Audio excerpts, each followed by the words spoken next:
And now, Better Insurance Options presents Senior Security. What happened in the past might be good or it might be bad, but it can't be changed. So let's handle it like this. You just arrived in this body at this moment, look around, assess the situation, forget about blame or the reasons why, just make a plan. For Better Insurance Options, here is Frank Sutter. You probably know that a Medicare Advantage plan usually includes prescription drug coverage. And that makes it awesome, right? Well, it sounds awesome, but let's take a closer look. The Advantage plan prescription drug coverage is set up as a one-size-fits-all plan, targeted to meet the needs of the largest number of people turning 65. Obviously, this works the best from a business standpoint because the insurer wants their plan to be appropriate for the largest number of people. The way that they do this is to cover a large number of common medications and far fewer specialty medications. Just remember that people who are just turning 65 in general do not have a lot of serious medical issues. Yet. This provides the insurance company with the opportunity to sign up a whole lot of members.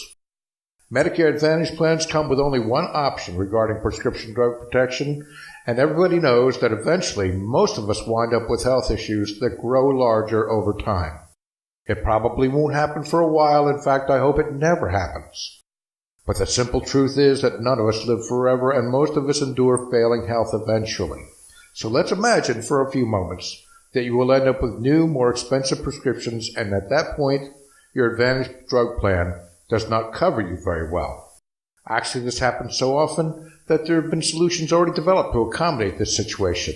Here's how it works. Most insurers will offer separate standalone Part D plans as well as Advantage plans with no Part D attached. From a marketing perspective, the Advantage plan bundled with Part D is specifically aimed at new Medicare enrollees with very few medical issues. In many cases, you will eventually have to drop this bundled plan and go with separate plans, which puts you in the same position that you would have been if you'd selected a Medicare supplement plan in the first place. The big difference now is that you have medical issues, which is why you're taking more prescription drugs. And here we arrive at the crux of the problem. If you remember only one thing from this podcast, remember this. Underwriting means you may no longer be eligible for a supplemental plan. It depends, of course, on the medical situation, but you have to remember that your bills are going to be higher. Let me break this down for you. In the most essential terms, the business of an insurance company is to pay your bills. That's really what it boils down to. They are accepting your premiums in return for a promise to pay your medical bills when they occur. This promise is written on paper, provided to you in the form of a booklet called the Evidence of Coverage, and even though they are only written promises on paper, as long as you pay your premiums, these promises are enforceable in a court of law. Most policies end up only paying some portion of your medical bills when you get them, and the consumer has some financial responsibilities in the form of deductibles, co-pays, and co-insurance.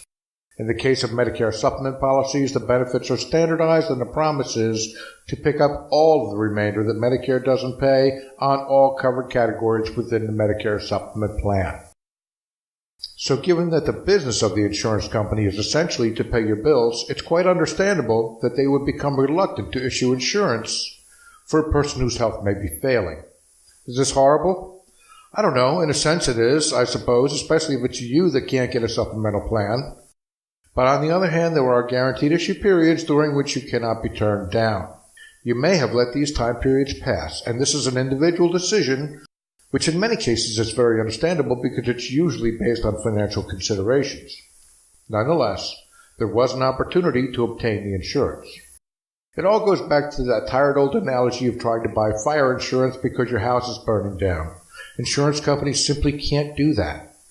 I'm genuinely sorry if this has a bad impact on your life, but it's really unavoidable. There's no way to change it. The bottom line of what I'm saying here is that once you get to the point where your Part D plan is no longer effective and you're presented with a standalone Part D plan to go along with your Advantage plan that has no Part D attached, you're going to be covered. It's going to be somewhat higher priced because your drug needs are larger, but you will have coverage. Your days of saving money on Part D are probably over, unless you visit my website where you will find a booklet on 16 ways to save money on Part D. That's franklybetterme.com/senior security. But going back to the other side of the equation, you're probably going to have your Advantage plan from that point forward. It's highly unlikely that you're going to be able to get a supplemental plan due to medical underwriting. For that reason, it's critical to consider a supplement plan while your health is still good. I'm going to give you some idea of what to expect in terms of coverage in a poor health situation right after this. Medicare is a health plan for people on Social Security, and it's actually pretty awesome. There is one glaring problem, though, and it causes many people to seek something more. The problem is that Medicare leaves a percentage of the bill for the insured to pay, usually 20%. Now, while 20% of an x-ray may not be such a big deal, 20% of a major surgery might just be a very big deal. That's why there's Medigap. Medigap, also known as Medicare Supplemental Insurance, is designed to cover the part that Medicare does not pay.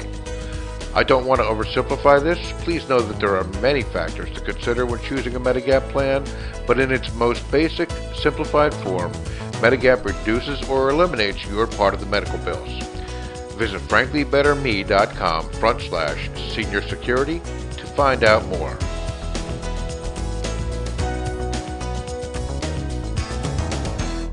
So we were talking about Advantage plans and how they are good when your health is good. And then we got to how they behave in a poor health situation.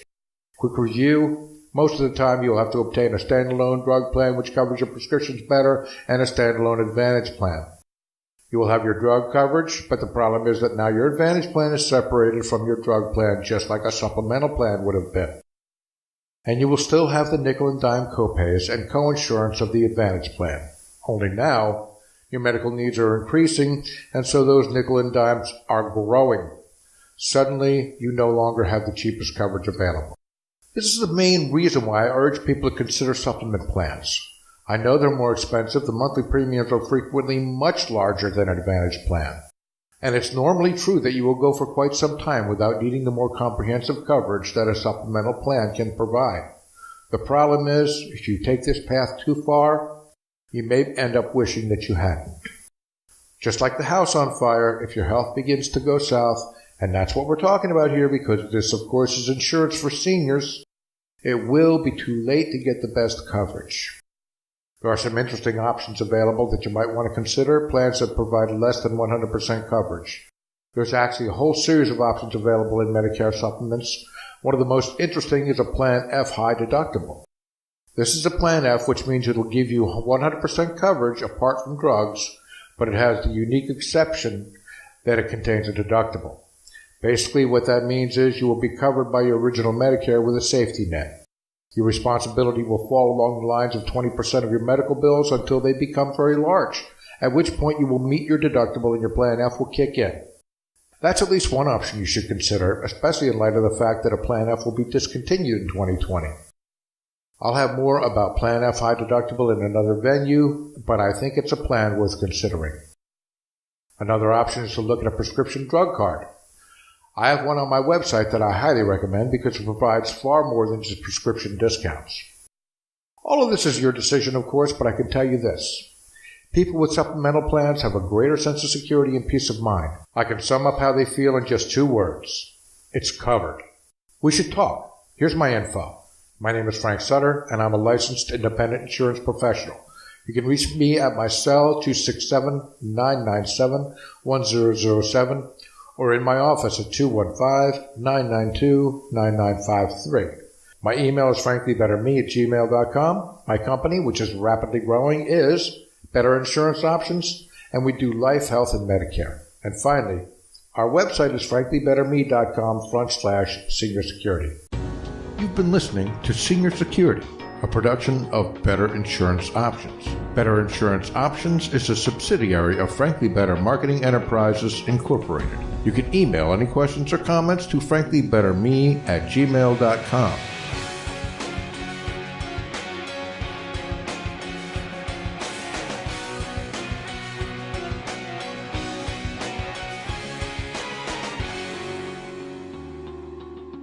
And thank you for listening.